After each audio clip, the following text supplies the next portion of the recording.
Tanaman serewangi itu adalah tanaman penghasil minyak atsiri. Dan Indonesia termasuk pengekspor terbesar di dunia minyak atsiri. Ini adalah hamparan serewangi. Serewangi ada 3 varietas yang dikenal di Indonesia. Dan 3 varietas ini berdasarkan kondisi agroekosistemnya. Kata kunci adalah bahwa dia harus memiliki kadar citronella di atas 35%. Karena itu adalah standar SNI untuk standar ekspor. Dan kedua adalah dia harus memiliki kandungan granul itu minimal 88%. Itu indikator. Tapi kebun percobaan ini memperlihatkan bahwa serewangi bukan hanya menghasilkan minyak serewangi yang nilai ekonominya tinggi, tetapi juga biomasnya, limbahnya masih besar, yang menghasilkan untuk pakan ternak. Juga dia bisa dikembangkan secara monokultur, seperti di kebun ini. Juga bisa dikembangkan di antara tanaman tahunan. Asalkan tanaman tahunan itu masih meloloskan cahaya sampai 75%. Dia bisa adaptif. Oleh karena itu, beberapa daerah Indonesia, di antara tanaman jati, di antara tanaman kelapa, di antara tanaman karet, masih memungkinkan untuk pengembangan serewangi.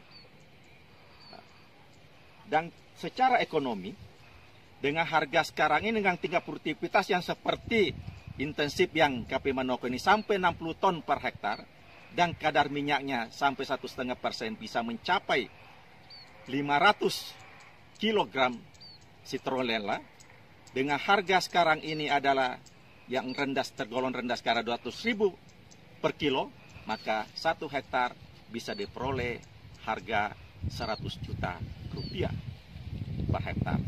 Sedangkan biaya yang dikeluarkan mulai dari menanam, pengolahan tanah sampai penyulingan mencapai kurang lebih 40 sampai 50 juta rupiah per hektar sudah bentuk minyak serai yang dihasilkan.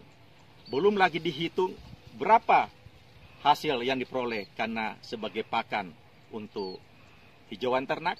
Karena ini adalah potensi sebagai pakan karena masih memiliki kadar protein sekitar 7%. Lebih tinggi kadar proteinnya dibanding dengan jerami padi.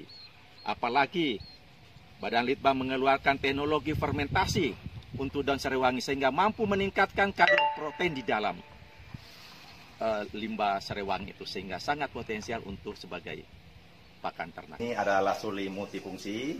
Dia bisa serewangi, juga bisa dari nilam. Tapi selama ini lebih banyak digunakan untuk serewangi. Dan juga energi. Dalam perdagangan dunia, Indonesia tergolong memiliki branding yang kuat, yang baik kualitasnya masalah penghasil serewangi terbaik di dunia. Yang dikenal adalah Citronella Oil of Java. Itu brandingnya.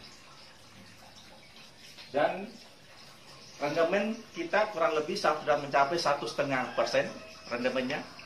Dengan kadar Citronella sudah di atas 45% dan gladiolnya sudah di atas 88%.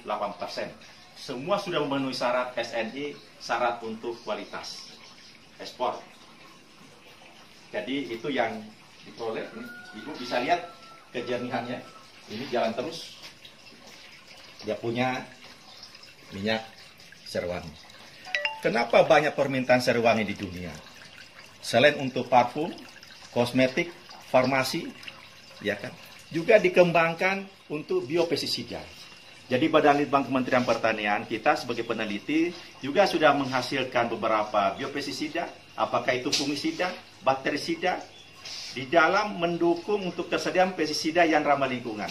Sehingga karena serewangi ini adalah sangat strategis, praktis di dalam budidaya, ya kan? Cekaman biotik dan abiotik relatif kecil, spektrum ekosistemnya cukup luas, dan juga pasarnya cukup baik, mudah diolah, dan teknologi diversifikasi hasilnya. Peneliti Kementerian Pertanian sudah menghasilkan beberapa invensi masalah teknologi yang berbasis serewangi. Daun serewangi hasil penyulingan adalah memiliki multifungsi. Adalah sumber pakan untuk sapi, kandangnya bersih, tidak